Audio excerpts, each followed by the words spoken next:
कैपेडोकिया के पास डेरेनकुयू टर्की में है। हमारे पैरों के नीचे दुनिया की सबसे बड़ी अंडरग्राउंड सिटी है, जिसका जिक्र हिस्ट्री में भी किया गया है। आइए इसे एक्सप्लोर करें।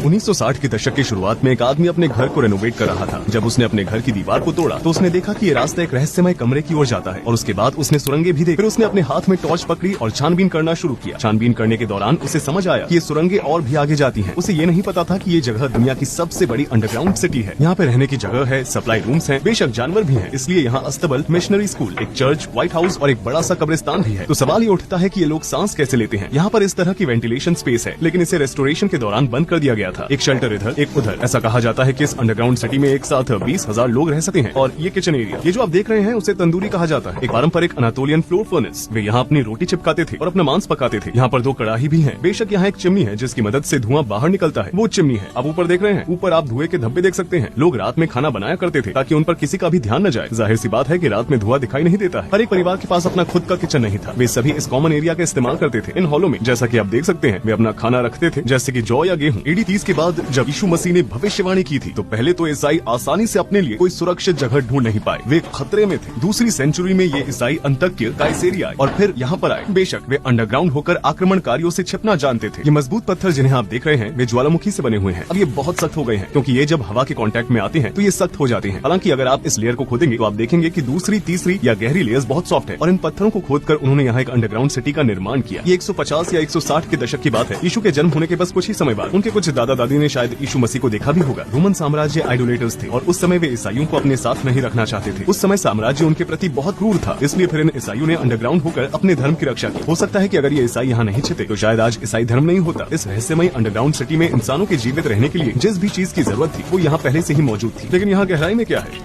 ये बहुत बड़ा है। यहाँ भी एक वेंटिलेशन हॉल है, लेकिन रेनोवेट करने के दौरान इसे बंद कर दिया गया था। वास्तव में ऐसी कई सारी अंडरग्राउंड सिटी हैं जिनमें लोग छुप छुप कर रहते थे। कहा जाता है कि इस एरिया में लगभग 150 से लेकर 200 अंडरग्राउंड सिटी हैं। अब यहाँ एक और अंडरग्राउंड सिटी है, कायमाकली अंडरग्राउंड सिटी। हम इस समय डेरेनकुयू में है। ऐसा कहा जाता है कि ये दोनों अंडरग्राउंड सिटी एक दूसरे के साथ जुड़ी हुई है। ये 4.2 मील या 7 किलोमीटर की सुरंग सीधे कायमकली से जुड़ी हुई है। इन सुरंगों के जरिए अंडरग्राउंड सिटीज एक दूसरे से जुड़ी हुई है। अनातोलिया के नीचे कई सारे शहर हैं। ये पत्थर जो आप देख रहे हैं, उसका इस्तेमाल सुरंग को बंद करने के लिए किया जाता है जब स्थिति ठीक नहीं होती है, ताकि दुश्मन के सैनिक यहाँ से आगे नहीं बढ़ सके। पत्थरों के बारे में बाद में बात करूंगा। चलिए आगे बढ़ते हैं। हम बेशक ऐसी जगहों पर जाना चाहते हैं जहां आम लोग जाने में आलस करते हैं। हम जितनी ज्यादा जगहें देखेंगे उतनी ही ज्यादा चीजें हम सीखते हैं। यहाँ पर बहुत सर्दी है। यहाँ का तापमान लगभग 20 डिग्री सेल्सियस है। यहाँ गर्मियों में सर्दी होती है और सर्दियों में गर्मी होती है। जरा सोचिए, उस दौरान दूसरी या तीसरी सदी में लोग यहाँ रहते थे। बेशक अब हम फ्लैशलाइट का इस्तेमाल करते हैं, लेकिन उनके पास फ्लैशलाइट नहीं हुआ करती थी और वे सिर्फ अंधेरे में मोमबत्तियों के जरिए अपना रास्ता तय करते थे। उस समय की स्थिति के बारे में सोचे। कई दिनों और हफ्तों तक लोग इसी चिंता में रहते थे कि कहीं दुश्मन न आ जाए। और हम यहाँ नीचे थोड़ा सा क्लॉस्ट्रोफोबिक महसूस कर रहे हैं। आइए देखते हैं कि ये रास्ता कहाँ तक जाता है। चलिए इसे फिल्म करते हैं। ये रहा मेरा कैमरा। मैं इसे इस तरह शूट करूंगा। बेशक ये बंद था। ये कायमाकली जाने वाली 4.3 मील की सुरंग का रास्ता था। चलिए मैं आपको दिखाता हूँ कि यहाँ पर हवा इतनी साफ क्यों है। 180 फीट या 55 मीटर की हवादार चिमनी जो बाहर से जुड़ी हुई है, उसके नीचे पानी का कुआं हुआ करता था। क्योंकि ये ऑक्सीजन लेने का साधन था, इसलिए लगभग इसके चारों ओर सारे कमरे बनाए गए थे। यहाँ पर रह रहे लोग इस जगह पर पानी पीने और ताजी हवा लेने आते थे। दुश्मन किसी एक वेंटिलेशन पॉइंट को बंद न कर दे, इसलिए 10 से भी ज्यादा वेंटिलेशन वाली चिमनियां बनाई गई थी। अंडरग्राउंड सिटी की गहराई लगभग 280 फीट या 85 मीटर है। मॉडर्न बिल्डिंग्स में एक सामान्य रहने की जगह 2.5 मीटर होती है और रहने की जगहों के बीच की दीवारों की थिकनेस 1.5 मीटर होती है। अगर आप हर एक मंजिल की कुल ऊंचाई को 5 मीटर मानेंगे तो आप इस जगह को 17 मंजिल के बिल्डिंग के रूप में सोच सकते हैं, जिसे अंडरग्राउंड बनाया गया था। क्योंकि यहाँ की मंजिलों के बीच पत्थरों की थिकनेस बहुत ज्यादा है, इसलिए 85 मीटर में सिर्फ 8 मंजिल ही हैं। यहाँ जानबूझकर सुरंगों को पतला बनाया गया है ताकि दुश्मन यहाँ से गुजर न सके। मेरा मतलब है कि कोई भी सैनिक हथियार लेकर इसे आसानी से पार नहीं कर सकता है। यहाँ पर एक स्लाइडिंग डोर है। इसे रेनोवेशन के दौरान ठीक किया गया था। अगर दुश्मन आता है तो ये टाइल सीधे 4थी मंजिल पर चली जाएगी। ये स्लाइडिंग डोर दुश्मन को नीचे जाने से रोकने में मदद करेगा। ये 660 पाउंड या 300 किलो का दरवाजा है और इसमें यहाँ पर एक छेद है। अब सुरंग की ऊंचाई लगभग 8 फीट या 2.5 मीटर है, लेकिन आप देखेंगे कि ये और भी छोटी होती जाएगी। हम 4थे फ्लोर पर जा रहे हैं। यहाँ पहुँच गए। बात करने के लिए यहाँ पर एक छेद है। फ्लोर्स के बीच 10 इंच या 25 सेंटीमीटर डायमीटर वाले कम्युनिकेशन होल्स होते हैं। मेरे ख्याल से ये दूसरे फ्लोर तक जाता है। अगर आप कुछ कहते हैं तो ऊपर वाले फ्लोर्स पर रहने वाले लोग आपको सुन पाएंगे।